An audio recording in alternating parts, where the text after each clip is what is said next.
ഇപ്പോൾ ഏറ്റവും പുതിയ വാർത്തയായി പുറത്തു വരുന്നത് രാഹുൽ മാങ്കൂട്ടത്തിന്റെ മുൻകൂർ ജാമ്യാപേക്ഷ കോടതി പരിഗണിച്ചുകൊണ്ടിരിക്കുന്നു എന്നുള്ളതാണ്. രാഹുൽ മാങ്കൂട്ടത്തിന് നേരെ അന്വേഷണ സംഘം എന്തൊക്കെ വിമർശനങ്ങളാണ് ഉന്നയിക്കാൻ പോകുന്നത്, അടച്ചിട്ട മുറിയിലാണോ ഈ വാദം നടക്കുന്നത് എന്നതിലൊക്കെ വ്യക്തത കൈവരേണ്ട പശ്ചാത്തലമുണ്ട്.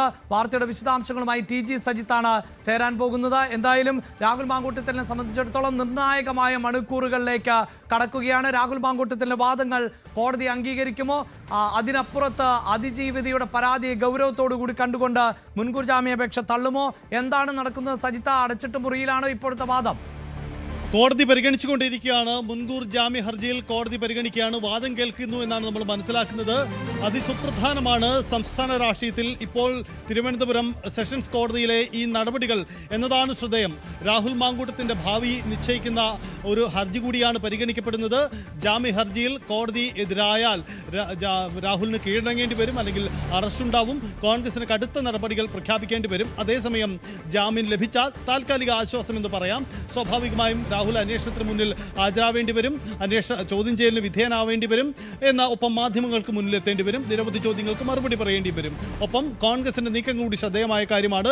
എന്തായാലും കോടതി ഈ ആവശ്യങ്ങൾ പരിഗണിച്ചുകൊണ്ടിരിക്കുകയാണ്. നേരത്തെ നമ്മൾ പരാമർശിച്ചതുപോലെ ഈ ജാമ്യ ഹർജിയിൽ പ്രോസിക്യൂഷനും രാഹുലിന്റെ അഭിഭാഷകരും ഉയർത്തുന്ന വാദങ്ങൾ ശ്രദ്ധേയമാണ്. കാരണം സീൽ വെച്ച കവറിൽ നൽകിയ ചില പ്രധാനപ്പെട്ട കാര്യങ്ങളുണ്ട്. അക്കാര്യങ്ങൾ ഈ മുൻകൂർ ജാമ്യ ഹർജിയുടെ പരിഗണനയ്ക്ക് കോടതി പരിഗണിക്കുമോ, അതല്ലെങ്കിൽ മറ്റെന്തെങ്കിലും നിരീക്ഷണം നടത്തുമോ എന്നത് പ്രധാനപ്പെട്ട കാര്യമാണ്. സമാനമായ ചില കേസുകളിലൊക്കെ മുമ്പ് പ്രതിക്ക് ജാമ്യം കിട്ടിയ സാഹചര്യമുണ്ട്. ഇതാണ് ശാസ്തമംഗലം അജിത്ത് എന്ന രാഹുലിൻ്റെ അഭിഭാഷകന് നൽകുന്ന ആത്മവിശ്വാസം. പക്ഷേ ആത്മവിശ്വാസം പോലെ തന്നെ കാര്യങ്ങൾ നടക്കുമോ എന്നത് പ്രധാനപ്പെട്ട കാര്യമാണ്. കഴിഞ്ഞ ദിവസം ഈ കേസിന് അനുബന്ധമായുള്ളൊരു കേസിലാണ് രാഹുൽ ഈശ്വറിന് ജാമ്യം നിഷേധിക്കപ്പെട്ടത് എന്നുകൂടി നമ്മൾ ഓർക്കേണ്ടി വരും. എന്താണ് ഈ കേസിൽ സംഭവിക്കാൻ പോകുന്നത് എന്നത് വളരെ പ്രധാനപ്പെട്ട കാര്യമാണ്. ഒപ്പം കോൺഗ്രസ് കേന്ദ്രങ്ങളും കോൺഗ്രസ് നേതാക്കളും ഒക്കെ ആകാംക്ഷയോടെ കാത്തിരിക്കുകയാണ് എന്താണ് കോടതി നടപടി എന്ന കാര്യത്തിൽ. തിരുവനന്തപുരം സെഷൻസ് കോടതി പരിഗണിക്കുന്നു. രാഹുലിനെതിരായ നീക്കം എന്താണ്? രാഹുൽ മാങ്കൂട്ടത്തിന് മുൻകൂർ ജാമ്യം നൽകുമോ? ബംഗളൂരുവിൽ ഒളിവിൽ കഴിയുന്ന രാഹുൽ അന്വേഷണ സംഘത്തിന് മുന്നിലെത്തുമോ? കീഴടങ്ങുമോ? അതല്ലെങ്കിൽ അറസ്റ്റ് ഉണ്ടാകുമോ എന്ന പ്രധാനപ്പെട്ട ചോദ്യത്തിനുള്ള ഉത്തരം കൂടിയാണ് ഇപ്പോൾ സെഷൻസ് കോടതിയിലെ ഈ നടപടികൾ. രാഹുൽ മാങ്കൂട്ടത്തിന്റെ ജാമ്യ ഹർജിയിൽ വാദം നടക്കുകയാണ്. ശ്രദ്ധിക്കുക, ഇതിനിടയിൽ നമുക്ക് പരാമർശിച്ചു പോകേണ്ട രണ്ട് ഹർജി കൂടിയുണ്ട്. അതിലൊന്ന് സന്ദീപ് വാര്യയുടെ മുൻകൂർ ജാമ്യ ഹർജിയാണ്, മറ്റൊന്ന് രാഹുൽ ഈശ്വറിൻ്റെ ജാമ്യ ഹർജിയാണ്.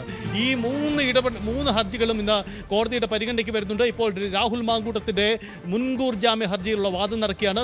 ഒളിവിൽ കഴിയുന്ന രാഹുലിന് ആശ്വാസം നൽകുന്ന ഒരു തീരുമാനം കോടതിയിൽ നിന്ന് ഉണ്ടാകുമോ എന്ന പ്രധാനപ്പെട്ട ചോദ്യമാണ് അവശേഷിക്കുന്നത്. ഒപ്പം കോൺഗ്രസ് നേതാക്കളും കാത്തിരിക്കുകയാണ്. ഇതുവരെ അവർ മുന്നോട്ട് വെച്ച ന്യായങ്ങളൊന്നും പോരാ എന്ന അവസ്ഥ അവർക്ക് വന്നിരിക്കുന്നു. കാരണം ഒരു പരാതി കൂടി ഉണ്ടായിരിക്കുന്നു. നേരത്തെ രാഹുലിനെ സമാന്തരമായെങ്കിലും അല്പമെങ്കിലും രാഹുലിനെ ന്യായീകരിച്ചിരുന്ന നേതാക്കളും നിലപാട് മാറ്റിയിരിക്കുന്നു. ഇനി രാഹുലിനൊപ്പം ഞങ്ങളില്ല, രാഹുൽ പുറത്ത് എന്ന നിലപാടിലേക്ക് തന്നെ കോൺഗ്രസ് നേതാക്കൾ